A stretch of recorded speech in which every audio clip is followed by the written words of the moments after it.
Idealvoyance.fr, coaching de vie spirituelle par téléphone, chat et email présente. Sud Radio, c'est votre avenir. Trina Magdine, Alexandre Delovan. Bonjour à tous, soyez les bienvenus dans C'est votre avenir. Merci d'être avec nous sur Sud Radio. Alors vous avez peut-être besoin d'un regard extérieur et d'une aide pour votre situation personnelle. Peut-être que vous avez des soucis sentimentaux, professionnels ou familiaux qui vous pèsent et que vous n'arrivez pas à régler. Eh bien, dans ce cas, appelez-nous dès maintenant au 0826 300 300. Notre coach intuitif, Alexandre Delovan, va répondre à toutes vos questions et vous donner son ressenti sur votre avenir. Bonjour Alexandre. Bonjour Trina, bonjour à tous. Enfin, vous êtes revenu après votre long week-end. Effectivement, une petite prolongation, ça fait du bien de temps en temps. Non? Oui, bah oui, j'ai été très bien remplacé, donc c'est parfait. Comment c'était Venise? Venise. Oui. Tenez. Ah, vous avez On des l'a vu sur vos informations. réseaux sociaux. Comment Oui, c'était? oui. Bah, écoutez, c'était très très bien. Il faisait un temps magnifique et puis il y a toujours la tradition du carnaval. C'était en pile poil dedans. Et voilà, exactement. Et j'en ai bien profité. Et voilà, j'étais même déguisé, mais je vous montrerai un peu mon déguisement. Alors j'allais vous poser la question. Vous êtes déguisé? Oui, bien sûr. Mais si vous voulez avoir quelques informations et quelques photos, il va falloir le mériter. D'accord. Effectivement. Allez, tout à l'heure, on s'intéressera à la télékinésie avant la superstition du jour et l'ange du jour. On démarre avec Sonia. Bonjour Sonia. Bonjour Trina, bonjour Alexandre. Bonjour. Bienvenue Sonia, vous nous appelez d'où? Je vous appelle d'Ariège. Est-ce que vous avez envie de voir le déguisement d'Alexandre qu'il avait pour le carnaval de Venise? Avec grand plaisir. Voilà. Je vais demander à tous nos auditeurs. Sonia, sincèrement, je suis déguisé tous les jours, donc c'est pas la peine.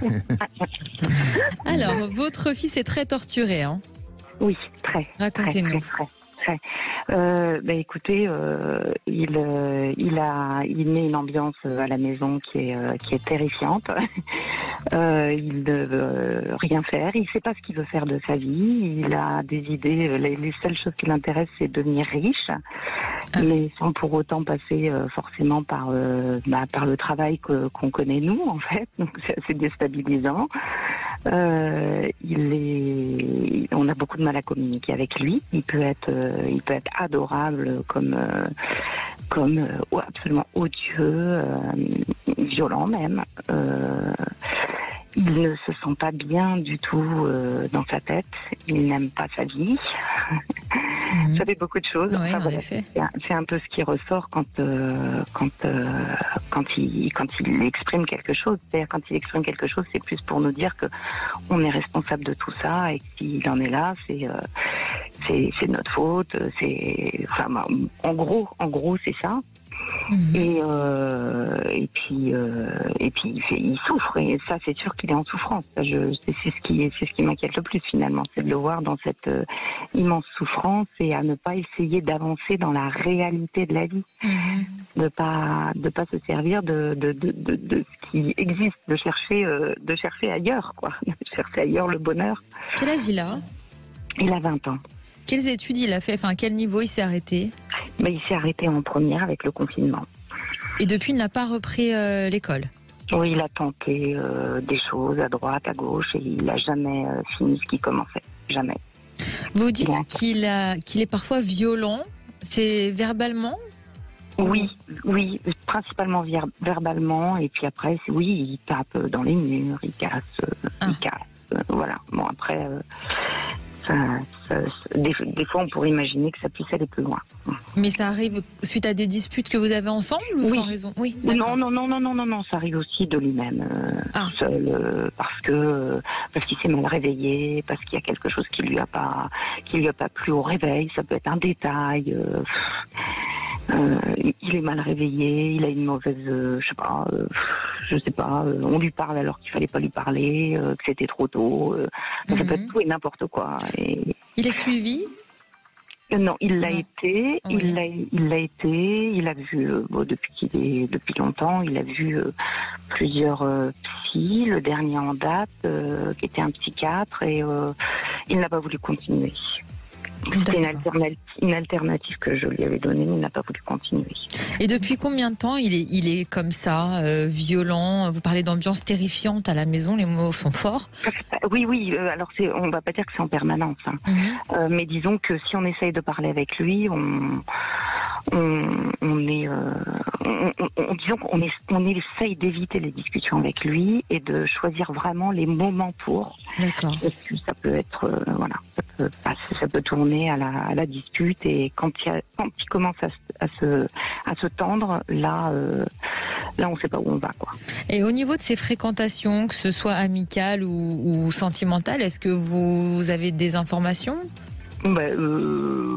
Très peu. Moi, je pense que quand ça nous arrive d'en parler, hein, donc les filles, il a beaucoup à leur reprocher, donc il préfère les éviter, d'après ce que je comprends. Pour lui, elle ne s'intéresse qu'à l'argent. Enfin, c'est un peu paradoxal. Oui, c'est paradoxal pour le couple. Parce qu'il veut être riche, c'est ça. Il veut être riche. C'est ça. Et elles sont pas fiables, en fait. Elles sont pas fiables pour lui. Et il a eu des aventures. Sa dernière aventure, ça date d'il y a quelques années. En général, il est très, très, très, très, très, très amoureux. Et puis après, il a beaucoup, beaucoup, beaucoup de haine. Et dans les extrêmes à chaque fois. Oui, toujours dans les extrêmes. Alors, et puis ses amis, il a des amis, hein, qui évoluent avec le temps, mais qui évoluent, je dirais, à peu près normalement, qui travaillent, qui ont une amie, qui sont stables, d'accord. Sauf un avec qui il passe énormément de temps, et ils sont un peu, enfin moi je trouve ils se confortent un peu dans leur situation, tous les deux. D'accord.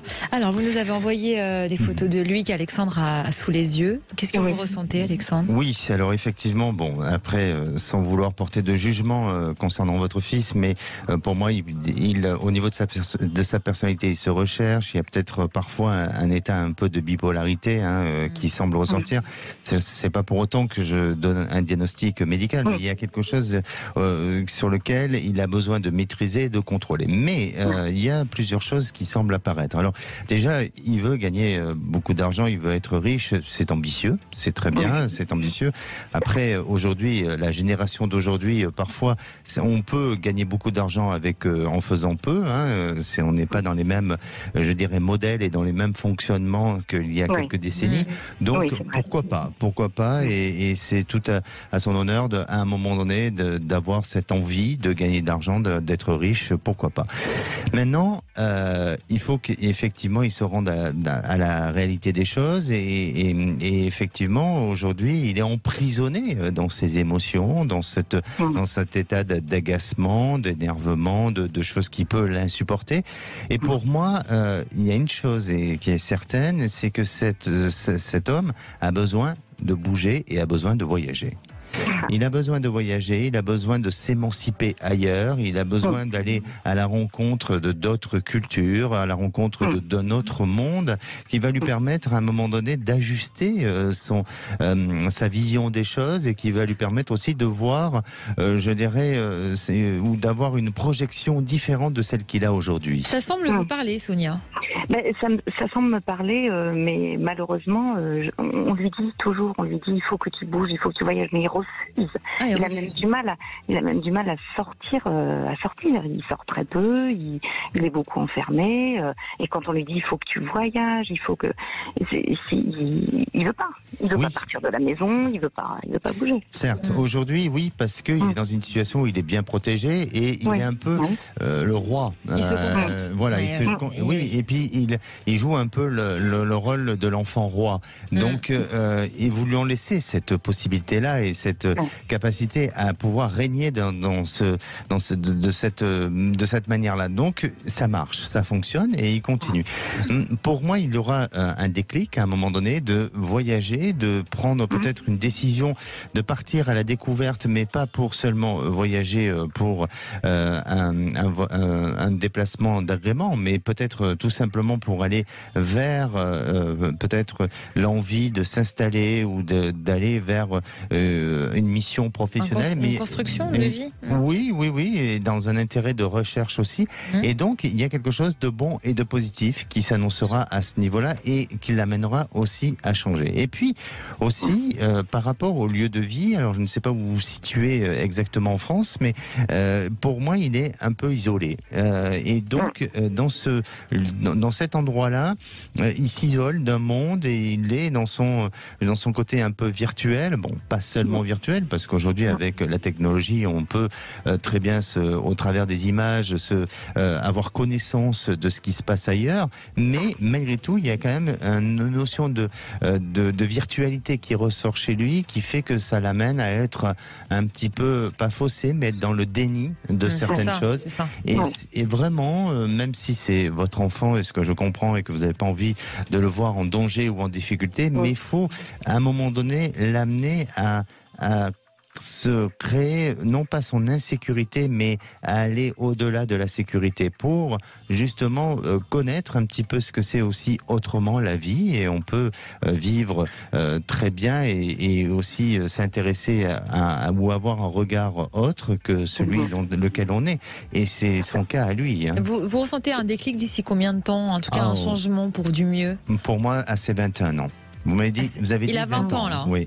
À ses 21 ans, il sera dans un déclic. Bon. Après, effectivement, les affinités parentales, enfin, de manière des relations familiales, là, je pense que ça va être compliqué. Et par moment, il changera pas au niveau de l'attitude. Par moment, ça risque d'être assez conflictuel tant qu'il sera dans ce mode de vie-là.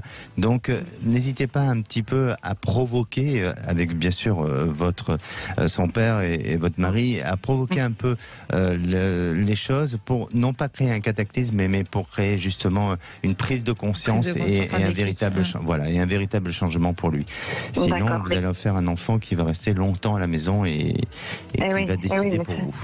Oui, mais on essaye de l'inciter à partir, mais bon, c'est très compliqué. Il n'entend pas. Il a l'impression qu'on veut en faire un SDF et il devient furieux.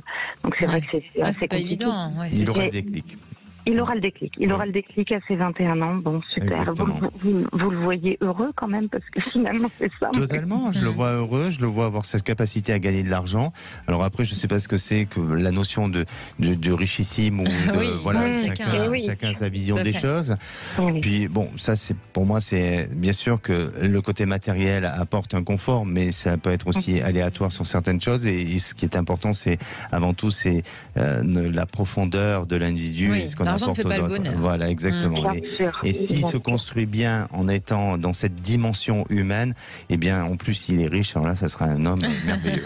Et j'espère qu'il rencontrera quelqu'un aussi. Ah oui, vous voyez une rencontre? Mais il n'a que 20 ans, Sonia. Ne vous inquiétez pas. Il a tout le temps pour rencontrer, bien au contraire. Il vaut mieux qu'il rencontre plus tard que maintenant, parce que sinon, il va faire souffrir sa compagne. Voilà. Donc, c'est pas bête. Voilà. Donc, il vaut mieux pour l'instant qu'il s'assagisse, qu'il se calme, qu'il se trouve déjà, parce qu'il a un problème avec son identité, qui se trouve, et puis après vous verrez qu'il choisira la bonne personne pour bien se construire, parce que là sinon la pauvre, je la plains. Merci Sonia d'avoir été avec nous, vraiment. Merci. À bientôt Sonia. À bientôt, au revoir. Allez, on va s'intéresser dans un instant à la télékinésie et on vous attend sur Sud Radio 0826 300 300. Venez nous rejoindre. Sud Radio, c'est votre avenir, le sujet du jour. Trina, j'ai l'impression que vous soulevez de votre siège. Je sais pas, vous faites quoi? C'est peut-être de la télékinésie, c'est quoi? Alors, vous savez que ça remonte à la fin du 19e siècle, la télékinésie. C'est le fait d'agir sur les objets et les matières à distance par le simple pouvoir de la pensée. C'est un sujet très controversé, mais en partant du principe qu'on vit dans un univers infini et illimité et qu'il y a beaucoup d'énergie constamment en mouvement autour de nous, alors peut-être que la télékinésie consiste simplement à manipuler l'énergie existante pour faire des changements dans le monde autour de nous. Ça, c'est très intéressant. Et puis surtout le matin, quand vous n'avez pas envie de vous lever, que vous voulez que votre petit déjeuner soit servi dans le lit, vous faites de la télékinésie, paf, le plateau arrive à vous et c'est magnifique. Alors, est-ce qu'on peut la pratiquer nous-mêmes, justement? Alors, si ça existe vraiment, eh bien oui. Méditez, croyez-y réellement, fermez vos yeux et visualisez la rotation d'une roue. Regardez-la tourner de plus en plus vite dans votre esprit. Ensuite, relâchez cette pensée dans votre subconscient. Détendez-vous et regardez ce qu'il se passe. Puis visualisez une boule d'énergie l'énergie entre vos mains et essayez de l'utiliser pour faire tourner la roue. Ensuite, visualisez que l'énergie va de votre chakra du cœur vers la roue. Quand vous avez accumulé suffisamment d'énergie, tentez une expérience de télékinésie avec une petite cuillère. Notez tous vos résultats dans un journal quotidien. De quelle manière vous vous êtes préparé, comment vous avez médité, comment vous vous sentiez et si ça a fonctionné ou pas. Eh bien, vous savez qu'avec cet exercice-là, si vous le faites bien, ça peut fonctionner. Paraît-il. Eh oui, exactement. Paraît-il. Est-ce que la science avance sur ce sujet? Eh bien oui, d'après les scientifiques, certaines cognitions de base, comme bouger un doigt par exemple, peuvent se détecter avec des électrodes collées sur le crâne ou implantées directement dans les zones cérébrales. Les neurones ne produisent pas d'électricité à proprement parler, c'est le mouvement des ions à l'intérieur des neurones qui crée un champ magnétique détectable, et quand des millions de neurones se déchargent en même temps, les scientifiques peuvent décoder la pensée associée. Un mouvement vers la droite, un mouvement vers la gauche ou encore un bras qui monte ou qui descend. C'est aussi comme ça qu'on peut faire bouger une main robotique, par exemple, puisque ça existe vraiment aujourd'hui. Et puis des chercheurs français ont mis au point un logiciel d'interface entre le cerveau et l'ordinateur, baptisé OpenVibe. C'est un logiciel qui donne la possibilité de déplacer des objets virtuels ou réels uniquement grâce à la pensée. Ils ont mené notamment une expérience dans les locaux de l'INSERM qui a montré la capacité de l'esprit à faire décoller virtuellement une fusée. L'équipe a rempli un crâne d'électrodes et l'a relié à un ordinateur. Grâce à une action de pensée très forte qui était de bouger les pieds, le décollage virtuel d'une fusée a eu lieu, mais ça nécessite bien sûr une énorme concentration. Il y a de plus en plus de travaux et d'expériences sur la relation étroite entre l'esprit et la matière, entre les programmations de jeux vidéo, les applications médicales, la liste est longue. Et si ça continue, l'esprit devrait pouvoir influer sur tout ce qui nous entoure. Ouais, très bien. Vous avez remarqué, Trina, que pendant votre sujet, eh bien, j'ai réussi à me mettre en exercice et vous avez juste une bouteille d'eau à vos côtés. Elle n'y était pas tout à l'heure. Hein. Je l'ai télétransportée. Un lingot d'or la prochaine fois, s'il vous plaît. Martine nous a rejoint. Bonjour Martine. Bonjour Trina, bonjour Alexandre. Bonjour. Bienvenue, voilà, je vous remercie de m'avoir pris à l'antenne. Merci à vous. Vous nous appelez d'où ? Alors de Bordeaux. De Bordeaux, très bien. Vous vivez une relation à distance depuis 4 ans, c'est ça ? Oui, ça devient compliqué et du coup, je suis plus trop où j'en suis en fait. Voilà. Alors, qu'est-ce qui est compliqué ? C'est la distance en elle-même ? Eh bien oui, parce que il cherche du travail sur Bordeaux et parce que il travaille sur Paris et il n'y arrive pas, donc je ne sais pas pourquoi, s'il fait les bonnes démarches. Mais bon, il se trouve que, moi je me lasse. Voilà, donc je ne sais plus trop où j'en suis. Est-ce que notre couple va tenir ? Voilà, je m'interroge. Voilà. Quand vous lui dites que vous vous lassez, qu'est-ce qu'il vous répond ? Je ne lui ai pas dit, par contre il le sent, ça c'est sûr. D'accord. Bon, alors Alexandre, est-ce que l'histoire peut durer ? Est-ce qu'il y a peut-être une installation ensemble que vous percevez ? Et oui, alors Martine, pensez à votre situation sentimentale et vous allez me donner une couleur, s'il vous plaît. Rouge. Un rouge. Alors effectivement, lui a quand même le désir de se rapprocher de vous. Peut-être qu'il a des peurs, il a des craintes. Peut-être aussi que par rapport à ses repères, il est installé sur la région parisienne. Hein, vous avez dit. Oui. Le fait qu'il a des repères aujourd'hui dans la région parisienne, il a peur de changer tous ses repères et de s'installer autrement et différemment. Puis il y a aussi sûrement le côté de la recherche professionnelle qui lui est difficile parce que parce que j'ai l'impression qu'il ne se donne pas peut-être cette capacité ou cette possibilité, puis ça lui appartient aussi, mais de rechercher dans des secteurs différents. C'est-à-dire qu'il reste un peu sur une recherche très très ciblée par rapport à sa fonction ou par rapport au secteur d'activité dans lequel il est. C'est quoi comme secteur ? Il travaille à Orly, donc dans le secteur de l'aviation. Aéronautique. Voilà. Donc c'est peut-être limité et effectivement les offres sont peut-être plus, je dirais, plus. Et pourtant il m'a dit qu'il avait quand même postulé parce que sa base de métier c'est électricien, donc il a posté pour agent technique tout ça, mais bon après il y a le salaire qui bloque aussi parce que je dirais que c'est plutôt par rapport au salaire qu'aux offres, quoi. D'accord. Mais je le sens, en tous les cas, être très sélectif et se limiter. Donc, ça ne donne pas de grandes possibilités à ce niveau-là. Alors, pour moi, gardez espoir. Gardez espoir parce que, effectivement, cet homme ressent que vous êtes en train de vous détacher, que vous êtes en train d'être à bout de souffle, et vous perdez espoir pour la suite. Mais j'ai l'impression et j'ai vraiment le sentiment qu'il y a une opportunité. Il y a quelque chose qui se présentera à lui. À partir de ce mois de mai, il y a du changement qui s'annonce et concernant sa recherche. Mais vous verrez que malgré tout, on dirait qu'il met du temps à peut-être en faire la démarche ou peut-être à décider de faire ce changement et ça retarde un petit peu au niveau de l'échéance. Mais d'ici cette fin d'année 2023, pour moi, il y a eu un changement qui sera opéré ou en tous les cas qu'il aura pu faire et donc avec la possibilité de vous retrouver ensemble, la possibilité de vous rapprocher, la possibilité aussi d'aller sur de nouveaux projets ensemble parce que cet homme vous aime, cet homme a des sentiments et il n'a pas forcément envie que la relation s'arrête. Donc Martine, essayez de prendre encore un peu sur vous, essayez peut-être de l'encourager pour justement à ce qu'il se rapproche de vous et puis gardez espoir. Oui. Et je voulais vous poser une autre petite question. Oui, rapidement sur votre divorce, c'est ça? Voilà. Donc mon jugement est le 6 mars et je voulais penser à un divorce qui est très très compliqué. Donc à quoi je vais m'attendre? Est-ce que je vais avoir ma prestation compensatoire? Est-ce que je vais avoir la part de ma maison?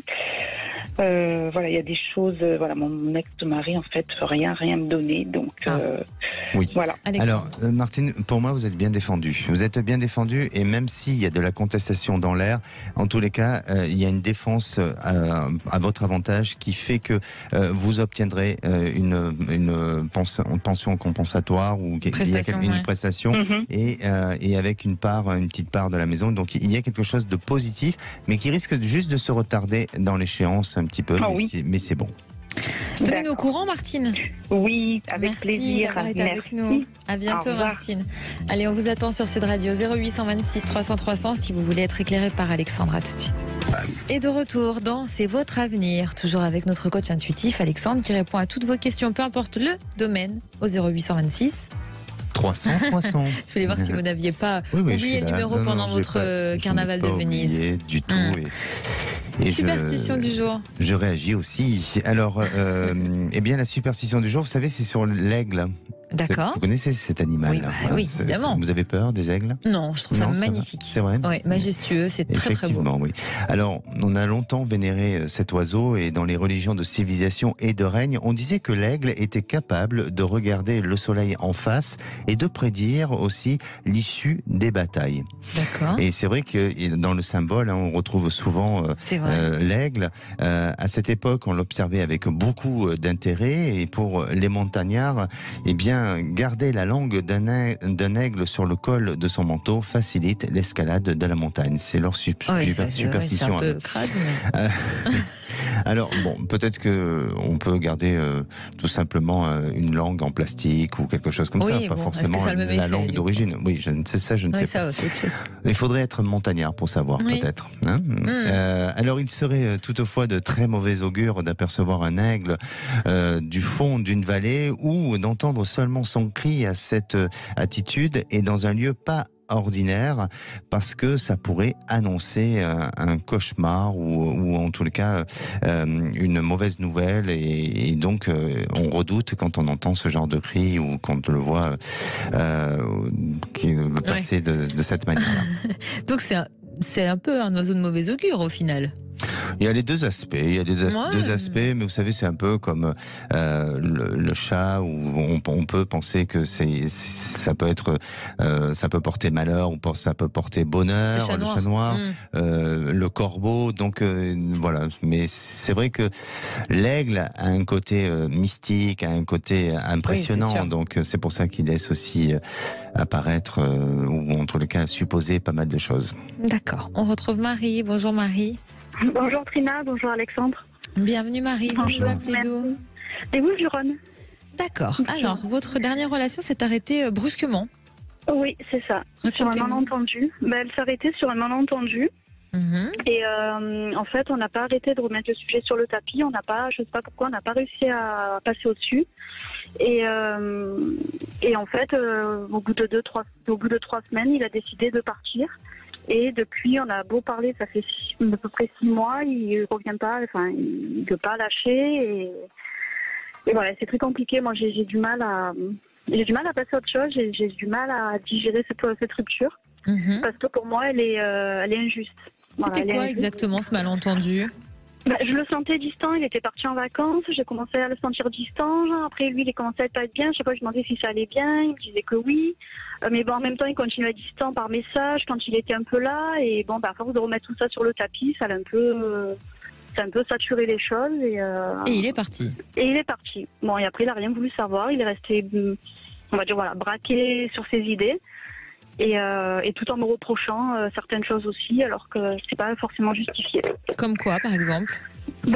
Comme le fait déjà de toujours mettre ça sur le tapis, soi-disant une fois que j'y ai mal parlé, soi-disant, enfin bon, il y a toujours des trucs un peu injustifiés et il ressortait toujours les mauvaises choses alors qu'il n'y en a pas eu vraiment. Et j'ai l'impression qu'il occultait toutes les bonnes choses qu'on avait vécues. Donc c'est une très belle relation, très forte. Qui a duré combien de temps ? 6 mois. Et il est parti quand exactement ? Le fin août, pardon. D'accord. Ouais. Alexandre, donc, voilà. Est-ce que vous sentez qu'il peut revenir ou autre chose à ton mari ? Moi, je pense qu'il y a plutôt autre chose qui vous attend, Marie. Alors, cet homme, je ne vais pas peut-être en débattre pendant des heures, mais on n'a pas le temps. On n'a pas le temps déjà. Oui, et puis, c'est pas ma question, je pense. et voilà, en plus, votre avenir, je pense qu'il s'oriente vers autre chose. Donc, mais même si vous avez passé des bons moments ensemble, il y a eu des moments, je dirais, de sincérité, des véritables échanges, mais je crois que plus les semaines ont passé et plus la relation a avancé, cet homme s'est peut-être rendu compte qu'il n'était pas dans sa propre réalisation, où il a pris conscience que pour en finir, eh bien, c'est peut-être pas ce choix-là qu'il avait envie, sur lequel il avait envie d'aller ou d'avancer. Et donc, il s'est trompé lui-même. Pas, il s'est trompé je dirais de personne, hein, pas du tout, mais lui-même, il s'est trompé et à un moment donné, il a été peut-être dans le déni. Il y a eu une confusion, si vous voulez, entre le moment où vous êtes rencontrés et le moment où la relation avançait. Et c'est pour ça que il vous a sûrement reproché des choses sur lesquelles ça vous parlait pas, ou vous vous sentiez pas forcément totalement concerné, mais c'est sûrement des choses que lui s'auto-reprochait et voulait renvoyer à vous, et ça faisait peut-être un effet miroir. Donc, essayez de prendre du recul, même si c'est toujours, c'est pas toujours facile de le faire, et notamment quand il y a une histoire qui se passe bien, où on a l'impression qu'on vibre ensemble, et puis à un moment donné, vous comprenez plus ce qui se passe. Voilà, c'est brusque. Oui, c'est brusque. Donc, et puis moi, aujourd'hui, j'ai du mal j'accepte pas, en fait. J'ai du mal jusqu'à encore là, quelques jours, on a reparlé. Bon, là, c'est fini, on s'est bloqué. Et enfin, on a coupé tout contact. Et en plus, depuis à peu près 3 semaines à mois, il est avec quelqu'un d'autre. Donc, j'ai encore plus mal vécu. Oui. Et bon, voilà. Mais donc, c'est ça. Mais je pense que sincèrement, ne lui en voulez pas. Je crois que cet homme est un petit peu perdu dans sa manière d'agir, de penser, de réagir et aussi de décider. Et il y a une instabilité chez lui. Et malheureusement, il vous a fait vivre cet état-là dans lequel il était aussi. Mais bon, après, comme je vous dis, c'est facile à dire, mais faut pas que ça vous appartienne et il faut pas que vous le preniez pour vous réellement, même si vous étiez dans cette histoire et même si c'était votre histoire, vous voyez. Parce que du coup, aujourd'hui, il m'a remis complètement en doute. J'ai l'impression que c'est pas l'image que j'avais de moi, que je veux projeter. Il m'a carrément déstabilisée. Et parce que bon, moi, je connais mes valeurs, mes défauts, tout ça, mais là, ça allait beaucoup trop loin, quoi. J'ai l'impression que, et même là, aujourd'hui, pour mon avenir, j'ai même peur de demain rencontrer quelqu'un de bien j'avais l'impression de tout gâcher, en fait. Et du coup, surtout pas culpabiliser. Non, surtout pas, mais sûrement même de vous avoir quitté, ça vous a libéré. Oui, même si ça a été douloureux, c'est toujours douloureux de vivre une rupture, mais parfois, il y a des ruptures qui sont libératrices et qui permettent justement de les vivre avec une souffrance, mais de rebondir et d'aller vers du mieux. C'est le destin, de toute façon. Oui, exactement. Et puis, je crois que demain, ou en tout cas, quand je dis demain, c'est au sens large, mais vous allez rebondir et surtout enlever cette culpabilité, enlever cette, je dirais, reprenez cette confiance en vous et surtout ne retenez pas de toutes ces aspects sombres qu'il a essayé de vouloir vous donner en termes de responsabilité et de vous faire de vous une mauvaise personne. Et puis donc vous allez rencontrer quelqu'un, il y a une nouvelle rencontre qui s'annonce pour vous et cette rencontre, elle est prévue pour moi, de ce que je percevrai, c'est plus sur la période de l'été 2023. Donc il y a quelque chose de bon et de positif. Et puis à la fois, il y a 2 voyages qui s'annoncent, mais c'est vraiment 2 courts voyages, comme si c'était des week-ends, voilà. Et vous rencontrez cette personne entre 2 week-ends. Alors c'est vrai que, voilà, c'est vrai que souvent le mois de mai est souvent propice à ce genre de week-end-là, mais peut-être que c'est pas le mois de mai, peut-être que c'est plus à l'été. Et donc vous verrez que vous serez amené à rencontrer une personne avec qui là, eh bien, il y aura une véritable affinité, il y aura un véritable lien. Alors peut-être qu'au départ, ça ne sera pas aussi fusionnel que vous avez pu, ou que l'état dans lequel vous avez été lors de votre dernière histoire, mais ça sera une relation qui vous amènera à plus de stabilité, à plus de construction, et puis surtout à avoir plus de sincérité dans la relation. Et ça sera quelque chose avec qui, je vais réussir à construire quelque chose, un foyer, quelque chose de vraiment sérieux, ou c'est vraiment quelque chose encore qui a duré quelques mois? Totalement. Et du coup, je ne sais pas pourquoi, mais en tous les cas, ce que j'ai une lettre qui fait qu'apparaître, c'est le L. Donc, oui. Donc, je ne veux pas à tout prix vous focaliser sur cette lettre-là, mais bon, peut-être que ça s'expliquera. Entre ces 2 voyages, c'est quoi? C'est par rapport au travail, à l'entourage, au sport? Non, je pense que c'est des week-ends ou des petits voyages de loisirs, d'agrément, de quelque chose comme ça. C'est pas forcément... des escapades. Oui. Ce sont des escapades. Oh, très bien. Voilà. Tenez-nous au courant, Marie. Oui, pas de souci. Merci. À bientôt. Beaucoup. Bonne journée. Merci à vous aussi. Au revoir. On passe à l'ange du jour, oui, Alexandre. nous allons faire une autre escapade. Allez, quel ange on célèbre le 15 février? Eh bien, écoutez, vous savez qu'aujourd'hui, c'est quand même la Saint-Claude. Oui, bonne fête à tous les Claudes. Et oui. Tout et toutes. Et oui, c'est vrai. À la Sainte-Claude, regarde ton seau, tu ne le verras pas plus haut. Ah bah, tant mieux. L'ange qui gouverne cette journée, c'est Réel. Il apporte équilibre et harmonie dans la relation parentale. Il est dans l'obéissance et respect hiérarchique. Il vous ouvre aussi à une énergie porteuse de pouvoir et de nouvelles possibilités. Alors, sa formule d'invocation, c'est de dire: aide-moi Réel à encourager mes proches qui sont dans le besoin. Vous pouvez aussi l'invoquer en visualisant la couleur turquoise. Sa pierre de chance, c'est le quartz rose. Alors c'est une pierre qui est souvent liée à l'amour et au cœur. C'est une pierre d'apaisement aussi. Elle adoucit les blessures émotionnelles. Elle rend la vie un peu plus rose, puisque de toute façon c'est du quartz rose. Voilà.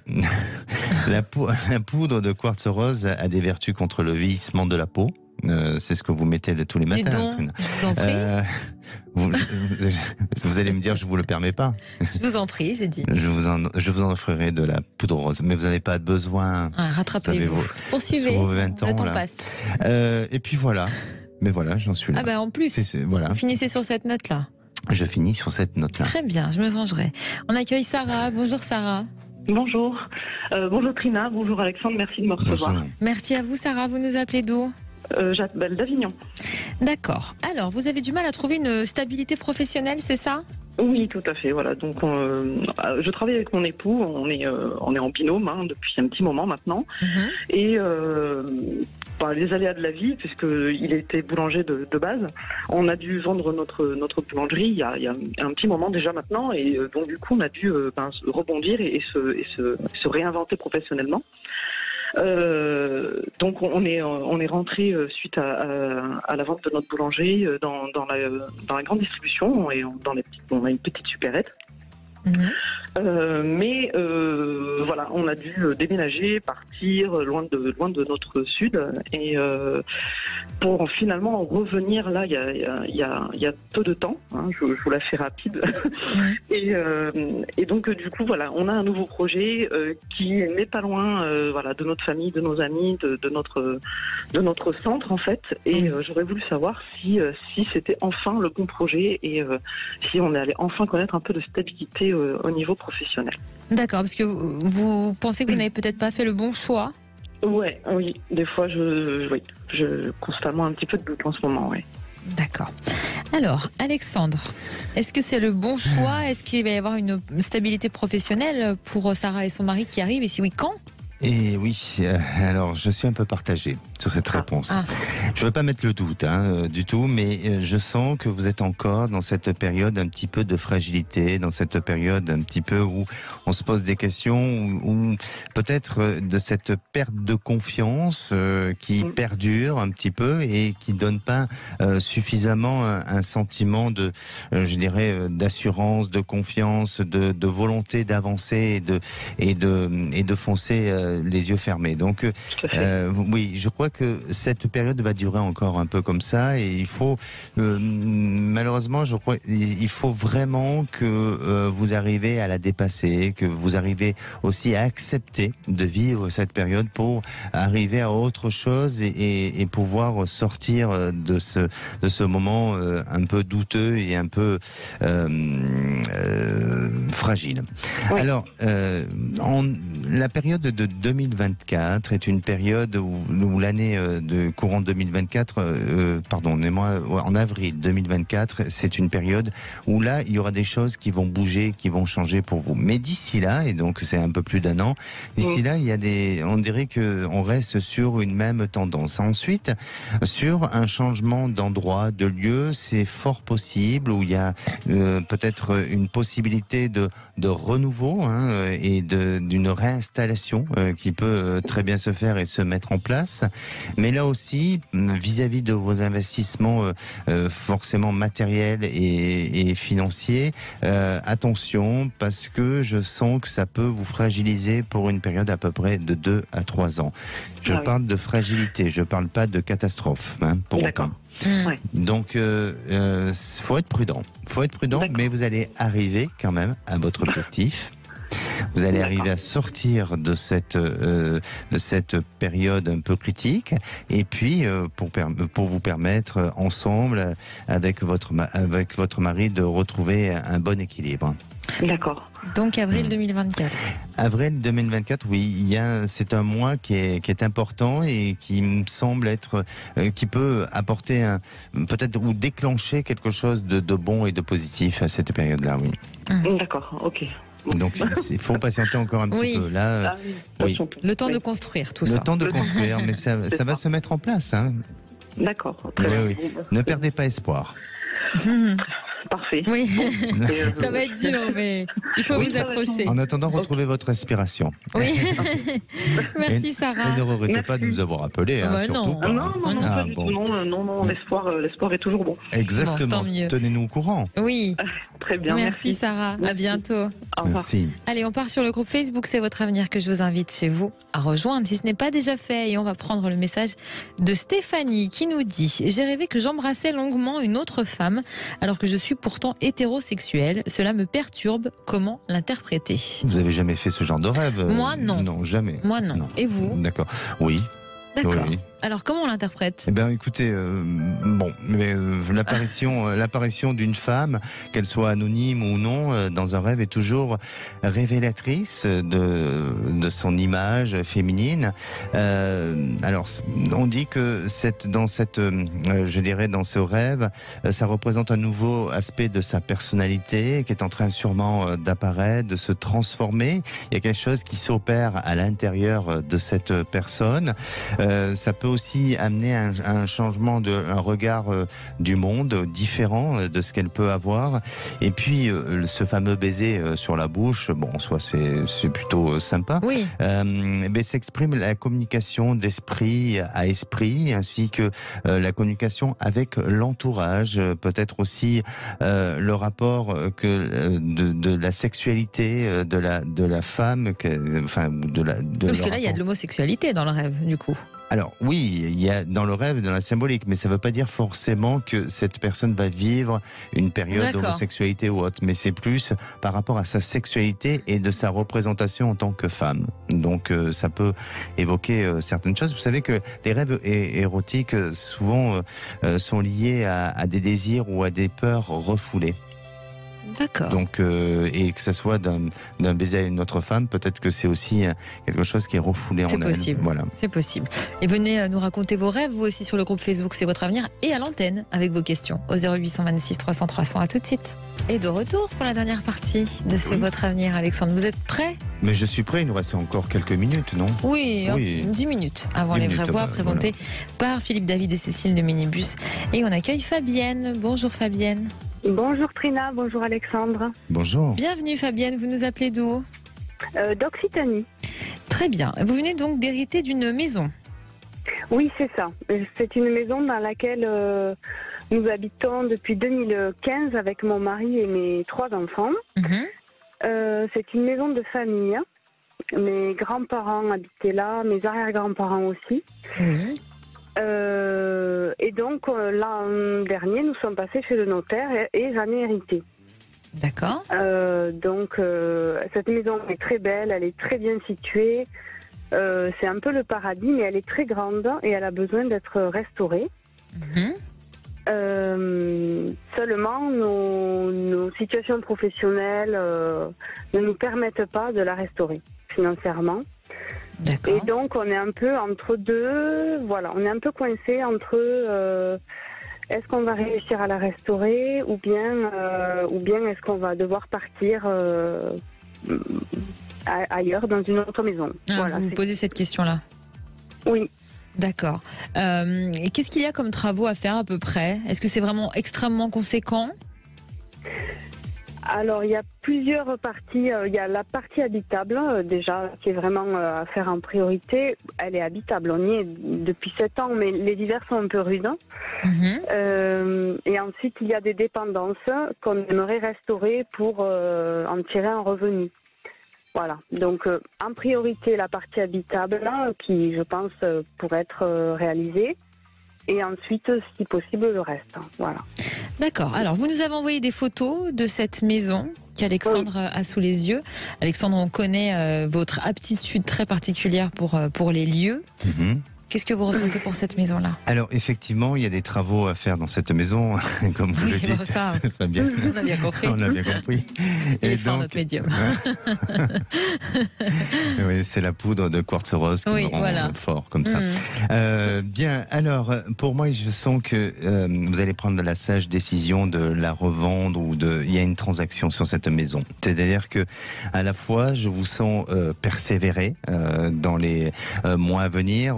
On va dire que dans encore une période de 2 ans, où là vous allez engager des travaux, vous allez vouloir essayer de l'améliorer, de faire en sorte peut-être d'atteindre un objectif, alors peut-être pas l'objectif final que vous auriez aimé avoir, ou tout simplement conforme à ce que vous avez imaginé, mais tout simplement à essayer de faire en sorte pour faire augmenter son prix de vente et puis aussi de peut-être d'avoir un autre avantage où c'est peut-être par rapport à un terrain ou à à l'espace extérieur. Et là, je crois que à partir de là, il y aura après une prise de décision qui s'annonce et qui vous permettra de pouvoir vendre la maison et puis d'en faire ressortir ou en tous les cas d'en tirer tous les bénéfices de cette maison-là. Donc pour moi, ça demande encore un petit peu de temps, mais je vous sens vouloir aller encore continuer à faire des travaux dedans. Alors, est-ce que c'est peut-être l'idée dans laquelle vous vous êtes projeté sur les mois à venir?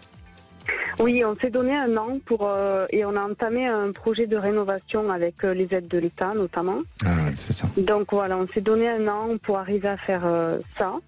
Et on s'est dit que dans un an, on prendrait une décision. Mais ce que je voudrais rajouter, c'est que j'en ai hérité, mais pas en totalité. En fait, j'ai que la nue propriété. La personne, le donateur, a gardé l'usufruit et s'opposerait à toute vente de son vivant. Donc on est un peu coincé aussi. Enfin, vous voyez.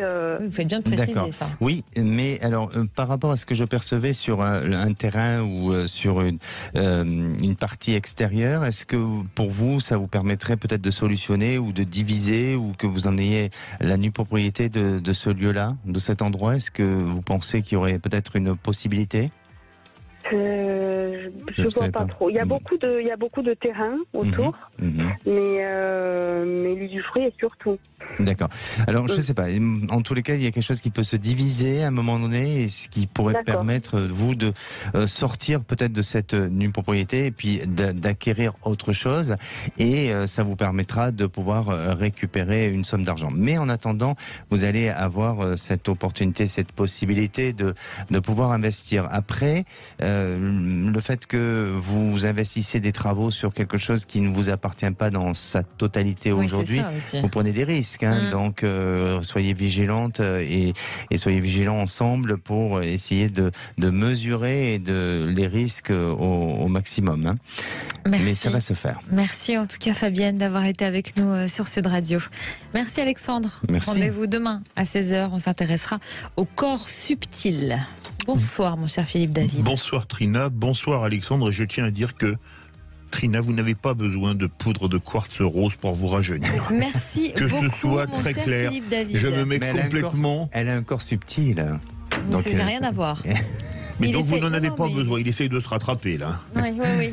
Mais merci de me défendre. Merci beaucoup, j'apprécie. Vous avez un bon avocat. Oui. Non mais vous savez, je vous lance le défi, Philippe. Oui. Regardez dans son sac, il y en a.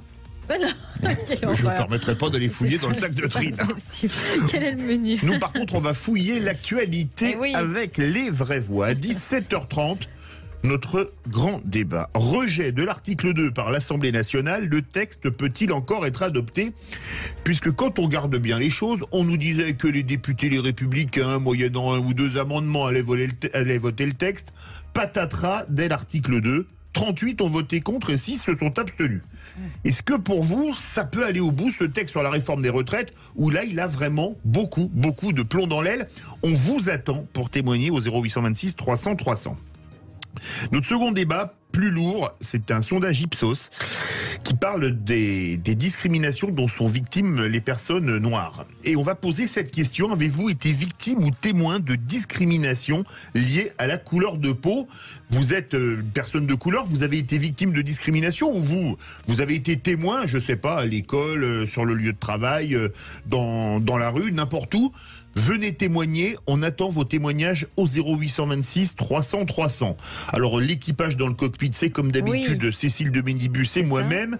Et les 3 joyeux drilles du jour, Philippe Bilger, Elisabeth Lévy et Olivier d'Artigol. Eh bien, à tout de suite. À tout de suite. 16h-17h, Sud Radio, c'est votre avenir. Trina Magdine.